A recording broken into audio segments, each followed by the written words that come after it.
সন্তান ছুরির তল থেকে ডাক দিয়ে বলে, আব্বা আপনি তাড়াতাড়ি করে আমার গায়ে থেকে জামাটা খুলিয়া নেন।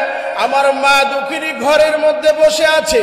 মা যখন আমার রক্ত মাখা জামা দেখবে, ও পিতা, আমার মা দুঃখিনী সহ্য করতে পারবে না। আমার মা দুঃখিনী চোখের পানি ছেড়ে দিয়ে কাঁদবে। বাবা আপনি তাড়াতাড়ি করে আমার গা থেকে জামাটা খুলে নেন। পিতা সন্তানের কথা মতো জামাটা খুলিয়া নিলেন। জামা খুলে নিয়ে এবার বলে, আব্বা গো, আপনি যখন আমার গলায় ছুরি দিয়ে পোঁচ দিবেন ঠিক সেই মুহূর্তে হয়তো বা আমার ব্যথা লাগতে পারে। আমি সন্তান হাত পা নাড়াইতে পারি। আমার লাথি হয়তো আমার হাতের অথবা পায়ের আঘাত আপনার গায়ে লাগতে পারে। বাবা ওই যে রশি আছে, রশি দিয়ে তাড়াতাড়ি করে আমার হাত বেঁধে নেন। পিতা ইব্রাহিম আলাইহিস সালাম কষ্টে বুকটা ফেটে যায়, কিন্তু আল্লাহর অর্ডার, আল্লাহর হুকুম মানতে হবে, দেরি করলেন না। ইসমাইলের হাত মোড়া দিয়ে বেঁধে ফেললেন। বাঁধার পরে বালুতে শোয়া দিলেন। শোয়া দেওয়ার পরে এবার ওই সন্তান ইসমাইল ডাক দিয়ে বলে, বাবা একটা কথা বলতে আমি ভুলে গিয়েছি। আপনি যখন বাড়িতে যাবেন, বাড়িতে যাওয়ার পরে গো বাবা আমার মা দুঃখিনীর কাছে আমি ইসমাইলের সালামটা পৌঁছায় দিবেন। আমার মাকে ডাক দিয়ে বলবেন, তোমার সন্তান ইসমাইল সালাম জানিয়েছি, আমি সন্তানের যেন সালাম আমার মা সাদরে গ্রহণ করে নেয়। আমার মাকে বলবেন, মা যেন আমাকে মাফ করে দেয়। আমি আমার মায়ের গর্ভে ছিলাম, মার কলিজায় লাথি মেরে দিয়েছি। আমি মার শরীর থেকে যখন কত রক্ত ঝরিয়েছি, আমি সন্তান ভূমিষ্ঠের সময় আমার মার কলিজায় আঘাত দিয়েছি। আমি মায়ের কাছে বড় ঋণী। আমি মা দুঃখিনীর দুধ পান করেছি, দুধের ঋণ শোধ করতে পারবো না। বাবা গো, আমি সন্তান ছোট্ট ছিলাম, আপনি আমাকে নির্জনে রেখে গিয়েছিলেন। আমাকে এক ফুটা পানি খাওয়ানোর জন্য গো বাবা আমার মা দুঃখিনী একবার সাফা পাহাড়ে গিয়েছে, আবার মারোয়া পাহাড়ে গিয়েছে। বাবা আমার মা দুঃখিনী আমার জন্য কষ্ট করেছে। আপনার কাছে আমার অনুরোধ, আমার মায়ের কাছে যাবেন, আমার মাকে বলবেন আমি ইসমাইল সন্তানকে যেন আমার মা দুঃখিনী মাফ করে দেয়। আল্লাহু আকবার। যুবক ভাই বাবাজিরা, এক পর্যায়ে সন্তানের কথা শেষ।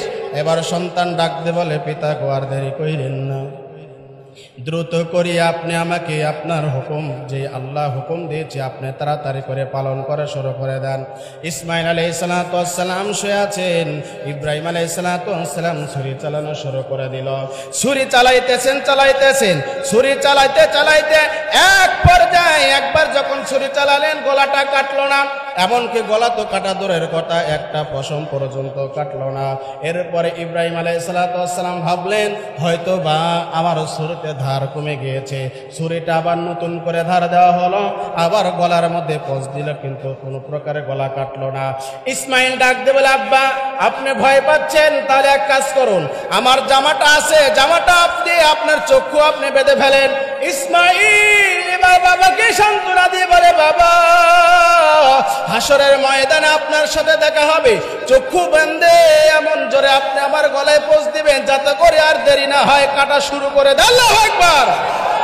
এই যুবক ভাইরা, এক পর্যায়ে ইসমাইল আলাইহিস সালাম শায়িত আছেন।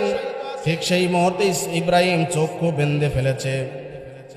চোখ দুইটা বেঁধিয়া ইব্রাহিম আলাইহিস সালাম গায়ের জোর দিয়ে যখন কি করলেন, ইসমাইলের গলায় যখন ছুরি চালালেন, ওইদিকে আসমানের ফেরেশতাগুলো চোখের পানি ছেড়ে দিয়ে কান্দে আর ডাক দিয়ে বলে, ও কাবার মালিক আল্লাহ, আমরা ফেরেশতারা আমাদের সহ্য হয় না, আপনার পরীক্ষা কি এখনো শেষ হয় নাই?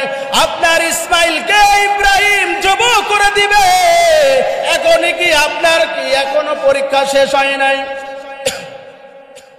ইব্রাহিম ইসমাইল সমস্ত ফেরেশতারা ডাক দিয়ে বলে, আল্লাহ আপনার কাছে দোয়া করলাম, আপনার ইসমাইলের আর ইব্রাহিমের পরীক্ষা সম্পন্ন হয়েছে, আপনি তাড়াতাড়ি করিয়া তাদেরকে পাশ করায়া দেন। আল্লাহ ডাক দিয়ে বলে, ও জিবরাইল তাহলে দেরি করো কেন? যাও ওই যে দ্রুত করিয়া বেহেশতে যাও, জান্নাতে ঢোকো, জান্নাতের মধ্যে ঢোকো। জিব্রাইল আলাইহিস সালাম জান্নাতে ঢুকলেন। কয় জান্নাতের মধ্যে গিয়ে কি করব? কয় জান্নাতে একটা দুম্বা নিয়ে তাড়াতাড়ি করিয়া ইসমাইলের কাছে চলে যাও। ইসমাইলের গলায় ছুরি চালাচ্ছে ইব্রাহিম, আর ওই মুহূর্তে জান্নাতের মধ্যে ঢুকলেন জিব্রাইল। জান্নাত থেকে দুম্বা ইসমাইলকে সরাইয়া দিয়ে চক্ষু ইব্রাহিমের বাধা। এবার যখন আল্লাহু আকবার বলে যখন ছুরি চালাবে, জিব্রাইল আমিন আসতেছে আর আল্লাহু আকবার বলছে। ইব্রাহিম আলাইহিস সালাতু ওয়াস সালাম আল্লাহু আকবার বলে গলায়তে ছুরি চালায়া দিয়েছে। সুবহানাল্লাহ বলেন।